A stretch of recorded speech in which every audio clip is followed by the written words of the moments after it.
प्यार है। अब पीछे आ जाएंगे। पीछे है हमारा, वापिस देखेंगे, वह चिड़िया जो चोंच मारकर चढ़ी नदी का दिल टटोल कर। वह चिड़िया जो चोंच मारकर चढ़ी नदी का दिल टटोल कर जल का मोती ले जाती है, वह छोटी गर्वीली चिड़िया नीले पंखों वाली मैं हूँ, मुझे नदी से बहुत प्यार है। अब फिर कवि कह रहा है कि वह चिड़िया जो पहले चोंच मारती है, फिर चढ़ी नदी का दिल टटोलती है, यानी कि बहती हुई नदी में चोंच मार मार कर वो जल का मोती ले जाती है, मुंह में अपने जल भर लेती है। जल कितना, एक बूंद भर लेती है। वह छोटी गर्वीली चिड़िया नीले पंखों वाली मैं हूँ, मुझे नदी से बहुत प्यार है। अब वो कह रही है कि नीले पंखों वाली तो हूँ, लेकिन मुझे नदी से बहुत प्यार है। पहले पैराग्राफ में देखो बच्चों, उसने क्या कहा था कि मुझे अनाज से बहुत प्यार है।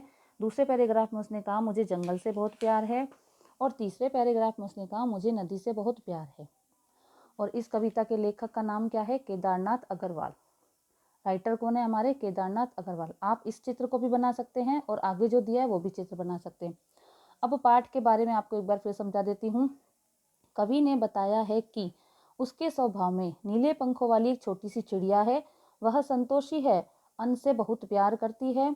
वह अपने पन के साथ कंठ खोलकर पुराने घुने वन में बेरोक गाती है, मुंह बोली है, एकांत में भी उमंग से रहती है। वह उफनती नदी के विषय में जानकर भी जल की मोती सी बूंदों को चोंच में भर लाती है।